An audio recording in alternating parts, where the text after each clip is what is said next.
ನಾನು ಡಿ.ಕೆ. ಶಿವಕುಮಾರ್ ಎಂಬ ಹೆಸರಿನಾದ ನಾನು ಕಾನೂನು ಮೂಲಕ ಸ್ಥಾಪಿತವಾದ ಭಾರತದ ಸಂವಿಧಾನ ವಿಷಯದಲ್ಲಿ ನಿಜವಾದ ಶ್ರದ್ಧೆ ಮತ್ತು ನಿಷ್ಠೆಯನ್ನು ಹೊಂದಿರುತ್ತೇನೆಂದು ನಾನು ಭಾರತದ ಸಾರ್ವಭೌಮತ್ವವನ್ನು ಮತ್ತು ಅಖಂಡತೆಯನ್ನು ಎತ್ತಿ ಹಿಡಿಯುತ್ತೇನೆಂದು ಮತ್ತು ಕರ್ನಾಟಕ ರಾಜ್ಯದ ಮುಖ್ಯಮಂತ್ರಿಯಾಗಿ ನನ್ನ ಕರ್ತವ್ಯವನ್ನು ಶ್ರದ್ಧಾಪೂರ್ವಕವಾಗಿ ಮತ್ತು ಅಂತಃಕರಣಪೂರ್ವಕವಾಗಿ ನಿರ್ವಹಿಸುತ್ತೇನೆಂದು ಭಯ ಅಥವಾ ಪಕ್ಷಾತೀತವಲ್ಲದೆ ರಾಗ ದ್ವೇಷವಿಲ್ಲದೆ ಎಲ್ಲ ಬಗೆಯ ಜನರಿಗೆ ಸಂವಿಧಾನಕ್ಕೆ ಮತ್ತು ಕಾನೂನಿಗೆ ಅನುಸಾರವಾಗಿ ನ್ಯಾಯಯುತವಾಗಿ ಮಾಡುತ್ತೇನೆಂದು ನನ್ನ ಅಜ್ಜ ಗಂಗಾಧರಜ್ಜನ ಹೆಸರಿನಲ್ಲಿ ಪ್ರಮಾಣ ಮಾಡುತ್ತೇನೆ.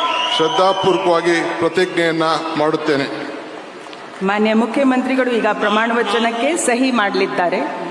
ನಾನು ಡಿ.ಕೆ. ಶಿವಕುಮಾರ್ ಎಂಬ ಹೆಸರಿನ ನಾನು ಕರ್ನಾಟಕ ರಾಜ್ಯದ ಮುಖ್ಯಮಂತ್ರಿಯಾಗಿ ನನ್ನ ಪರ್ಯಾಲೋಚನೆಗೆ ತರಲಾಗುವ ಅಥವಾ ನನಗೆ ತಿಳಿಯದೆ ಬರುವ ಯಾವುದೇ ವಿಷಯವನ್ನು ರಾಜ್ಯದ ಮುಖ್ಯಮಂತ್ರಿಯಾಗಿ ನನ್ನ ಕರ್ತವ್ಯವನ್ನು ಮುಕ್ತ ನಿರ್ವಹಣೆ ಅಗತ್ಯವಾಗುವುದೆಂದು ಸಂದರ್ಭದಲ್ಲಿ ಅಲ್ಲದೆ ಅನಾತ್ಯ ಯಾರೇ ವ್ಯಕ್ತಿಗೆ ಅಥವಾ ವ್ಯಕ್ತಿಗಳಿಗೆ ಪ್ರತ್ಯೇಕವಾಗಿ ಅಥವಾ ಪರೋಕ್ಷವಾಗಿ ತಿಳಿಸುವುದಿಲ್ಲ ಅಥವಾ ಬಹಿರಂಗಪಡಿಸುವುದಿಲ್ಲ ಎಂದು ನನ್ನ ಅಜ್ಜನ ವೀರ ಗಂಗಾಧರ ಅಜ್ಜರ ಹೆಸರಿನಲ್ಲಿ ಪ್ರಮಾಣ ಮಾಡುತ್ತೇನೆ. ಶ್ರದ್ಧಾಪೂರ್ವಕವಾಗಿ ಪ್ರತಿಜ್ಞೆಯನ್ನು ಮಾಡುತ್ತೇನೆ.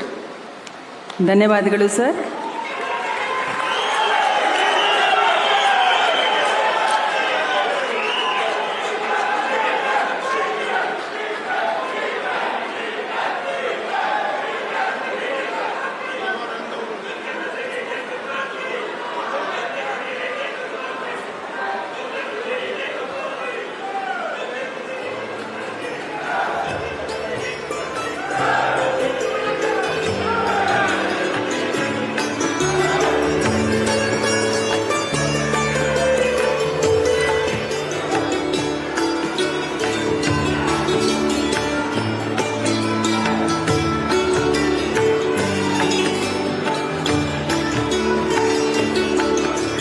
ಮಾನ್ಯ ಮುಖ್ಯಮಂತ್ರಿಗಳಿಗೆ ಹೂಗುಚ್ಛೆಯನ್ನು ನೀಡುವ ಮುಖಾಂತರ ಮಾನ್ಯ ರಾಜ್ಯಪಾಲರು ಅಭಿನಂದಿಸಲಿದ್ದಾರೆ.